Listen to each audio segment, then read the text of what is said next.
rencana pertemuan antara Ketua Umum PDIP dengan Presiden Prabowo Subianto masih menjadi topik hangat, masih menjadi pembicaraan berbagai kalangan, para pengamat maupun di media-media ya, di saluran-saluran media sosial maupun televisi, banyak talk show atau podcast yang membahas tentang rencana pertemuan tersebut. Sebab pertemuan antara Megawati dengan Prabowo sangat strategis dan akan mengubah banyak hal, bukan hanya konstelasi politik ya, tapi juga hal-hal yang lain termasuk kebijakan. Bagaimanapun PDIP kekuatan yang cukup besar baik di pusat, di DPR maupun di DPRD, termasuk juga di pemerintahan daerah. Banyak kepala daerah hasil Pilkada 2024 kemarin yang berasal dari PDIP atau didukung oleh PDIP. Ini kan menjadi pertimbangan serius gitu. Bahkan muncul wacana untuk retreat kan, Presiden Prabowo mengumpulkan para kepala daerah terpilih yang untuk kemudian dalam bahasa yang sederhana diberi pembekalan. Tapi dalam bahasa politiknya kan itu mengarah kepada upaya untuk dalam tanda petik menekan gitu, agar kepala daerah nantinya tidak membalelo terhadap kebijakan pemerintah pusat. Hal itu hanya bisa terjadi ya jika PDIP benar-benar mendukung pemerintahan Prabowo. Artinya dari sekitar 300-an kepala daerah, gubernur, bupati, wali kota maupun wakilnya ya. Jadi wakil gubernur, wakil bupati atau wakil wali kota gitu. Pertemuan Megawati dengan Prabowo juga menguntungkan kedua pihak dari sisi politik. Meskipun ada juga sisi apa ya, bukan rugi sih, tapi menurunkan sedikit bargaining positionnya gitu. Posisi tawarnya menjadi turun mana kalau sudah tercapai kesepakatan tersebut. Ketika masih di luar pemerintahan, posisi tawarnya masih kuat karena bisa itu tadi menjadi ancaman bagi kelangsungan program-program strategis pemerintah. Ketika berada di dalam, meski tidak mengirim kadernya untuk menjadi anggota kabinet. Sebaliknya, bagi Prabowo juga ketika udah deal dengan PDP juga akan ada semacam dalam tanda petiknya itu kerugian kan. Karena kemudian ada beberapa pihak yang sedikit menjauh mungkin atau berbeda jalan akhirnya kan. Kabar terbaru yang beredar di kalangan jurnalis, pertemuan antara Mega dengan Prabowo akan terjadi di bulan Januari 2025 ini. Setidaknya kedua pihak, orang-orang di sekitar Prabowo maupun orang-orang di sekitar Megawati, sudah sampai pada tahap menentukan deadline pertemuan. Jadi pertemuan itu harus bisa dilaksanakan di Januari. Kapan tanggalnya? Nanti kita akan uraikan ya. Kapan tanggal yang disepakati gitu. Disepakati di antara tim ya, bukan disepakati di antara Mega dengan Prabowo, tapi masih tim di ring satunya. Jadi masih ada beberapa hal yang mengganjal gitu.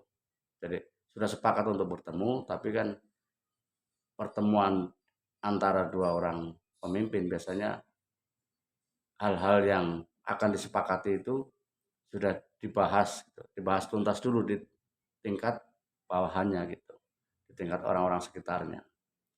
Kalau untuk level presiden misalkan mau bikin kesepakatan dengan negara sahabat dengan presiden negara lain gitu misalkan kan, apa yang mau dibahas, apa yang mau disepakati itu udah selesai di tingkat menteri, dari dubes, kemudian ke menteri luar negeri, kemudian kepada menteri-menteri terkait, baru kemudian presiden tinggal datang mengiyakan tanda tangan gitu. Tapi detail dari perjanjian dari kesepakatan itu kan sudah selesai di tingkat bawahannya. Demikian juga yang terjadi antara Megawati dengan Prabowo. Jadi kedua tim di sekitar Prabowo dan Megawati sedang menggodok kesepakatan-kesepakatan itu.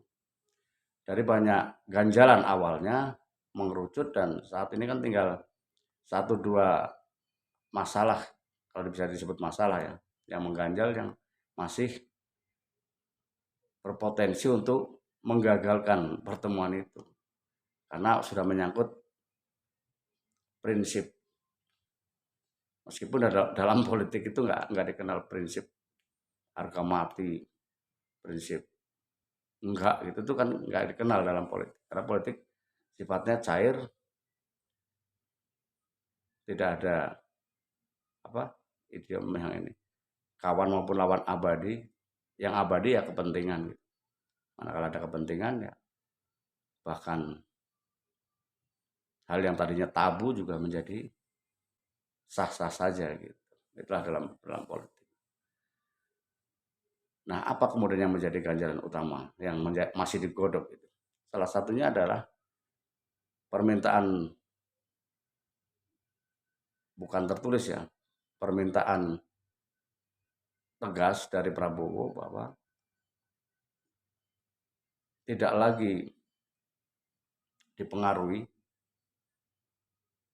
oleh mantan Presiden Joko Widodo dalam mengambil keputusan-keputusan yang strategis.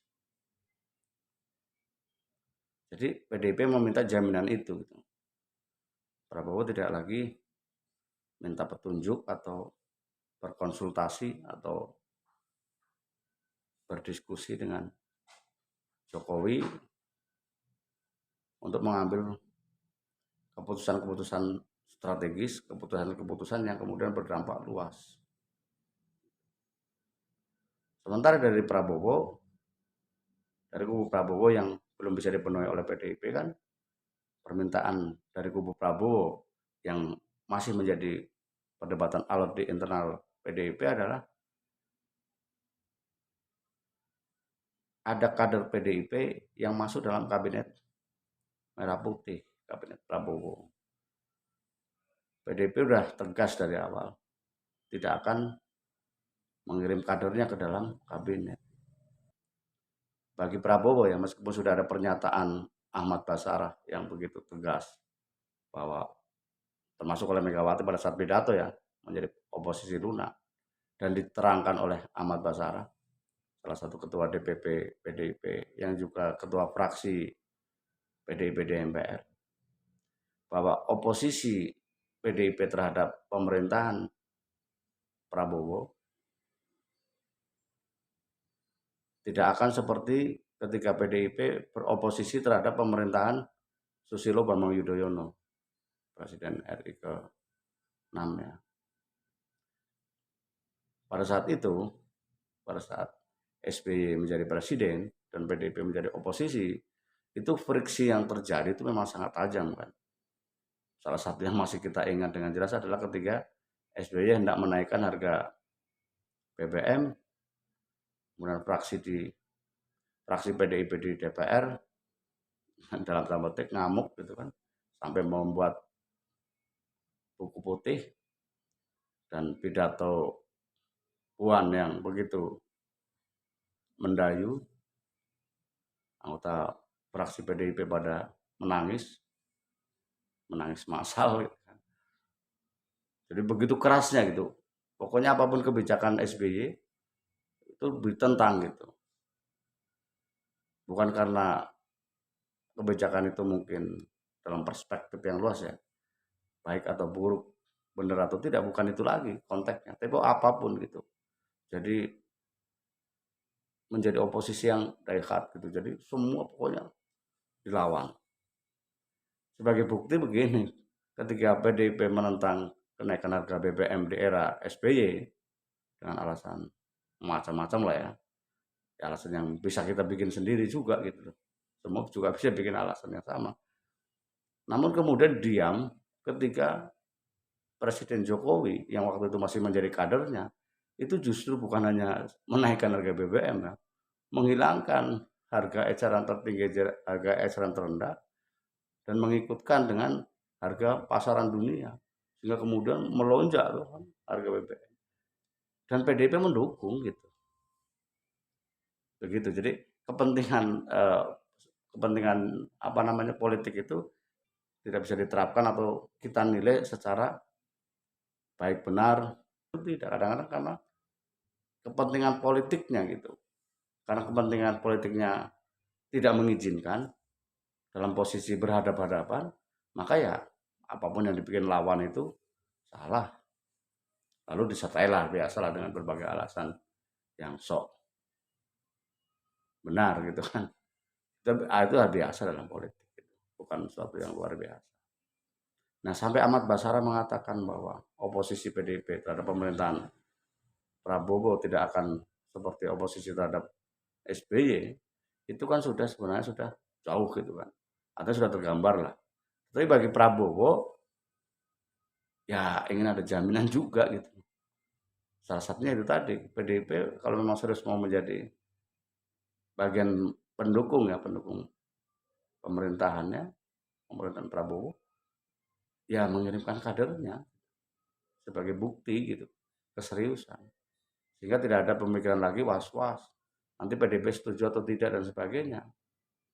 Jadi harus ada bukti juga. Nah, dua hal ini Megawati ingin bukti tegas, ingin ketegasan Prabowo tidak lagi dipengaruhi oleh Jokowi, mantan kadernya yang sekarang menjadi petik musuhnya gitu. Sebaliknya Prabowo juga minta jaminan agar PDIP mengirim kadernya di kabinet. Nah, kapan deadline-nya? Jadi dari kabar yang beredar gitu kan dari kemarin itu, ya karena saya juga masih jurnalis gitu, kadang-kadang masih dapat bocoran-bocoran juga dari teman-teman. Jadi ada dua pihak itu tadi itu sudah sepakat pada tanggalnya sebelum 29 Januari 2025. Jadi batas akhirnya itu, deadline-nya di situ. Kenapa di tanggal itu? Karena di 29 Januari 2025 inilah tepat 100 hari pemerintahan Prabowo. Nah, Prabowo tidak ingin, atau ya mungkin lebih tepatnya berharap gitu, setelah 100 hari konsolidasi politik internal maupun eksternalnya sudah selesai. Tidak ada lagi gangguan-gangguan sehingga bisa mempercepat program-program kerjanya.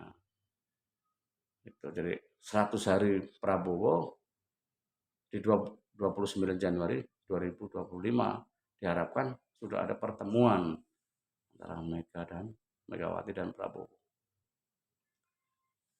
Ada hal-hal lain yang isu sana isu sini, omongan ya sekedar riak-riak. Nah, apakah akan tercapai atau tidak tergantung pada itu tadi, ganjalan yang masih ada. Satu ganjalan tadi itu aja, PDIP ingin ketegasan Prabowo tidak lagi di bawah bayang-bayang Joko Widodo, dan maunya Prabowo ada kader PDIP di dalam pemerintahan, di dalam kabinetnya sebagai bukti keseriusan PDIP tidak akan menjadi oposisi garis keras. Begitu.